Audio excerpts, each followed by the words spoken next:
semua dalam lindungan Allah Subhanahu wa Ta'ala. Kembali lagi di mata pelajaran Bahasa Indonesia. Kali ini kita akan membahas materi tentang iklan, slogan, dan poster. Dengan materi ini, diharapkan nantinya anak-anak akan memahami pengertian iklan, slogan, poster, unsur-unsurnya, dan fungsinya. Selain itu, anak-anak juga diharapkan dapat memahami bentuk iklan, jenis-jenis iklan, struktur iklan, dan kaidah kebahasan iklan. Silahkan simak dengan baik video berikut ini. Selamat belajar.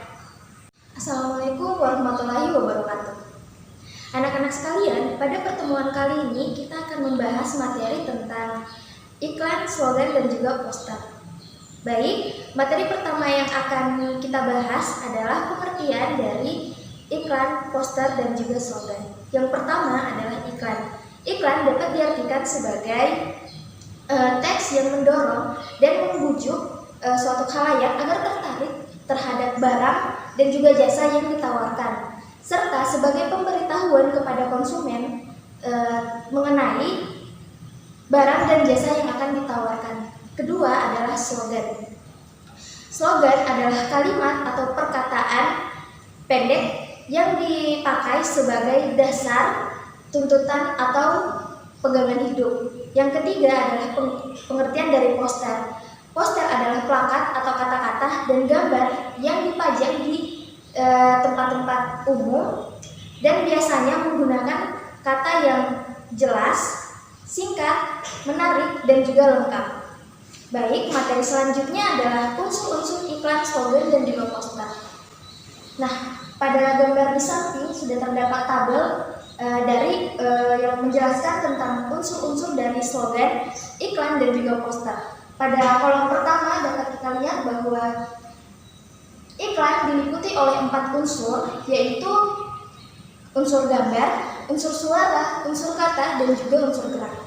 Nah, pada kolom kedua dapat kita lihat bahwa slogan diliputi oleh 2 unsur, yaitu unsur suara dan juga unsur kata. Nah, yang ketiga adalah poster. Poster juga diliputi oleh 2 unsur, yaitu unsur gambar dan juga unsur kata.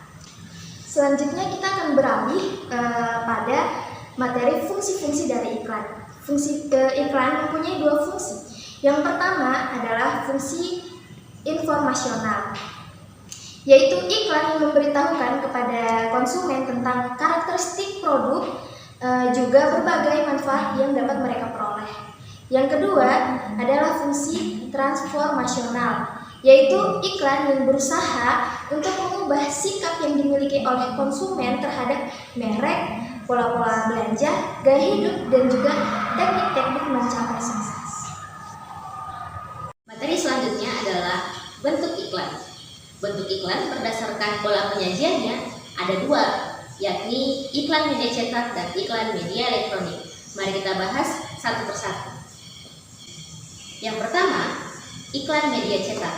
Iklan media cetak ini memiliki karakteristik utama, yakni kejelasan dalam penyampaian pesan-pesannya, serta memperhatikan kejelasan kata-kata dan juga desain grafisnya.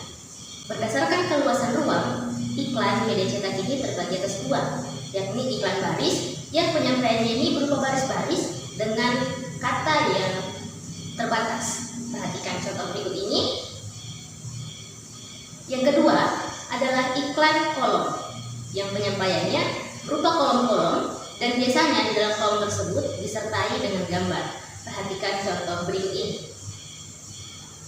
Bentuk iklan kedua adalah iklan elektronik yang berbasis elektronik tentunya. Biasanya kita dapat jumpai melalui media radio, televisi, ataupun melalui film-film. Untuk lebih jelasnya, silahkan simak tayangan berikut ini. Aduh, kan diare. Nih, Entrostop anak. Bila diare, minum Entrostop anak. Dengan bahan herbal, bantu kurangi frekuensi diare. Stop diare dengan Entrostop. Materi selanjutnya adalah jenis-jenis iklan. Jenis-jenis iklan berdasarkan isinya terbagi atas beberapa. Yang pertama, ada iklan pemberitahuan.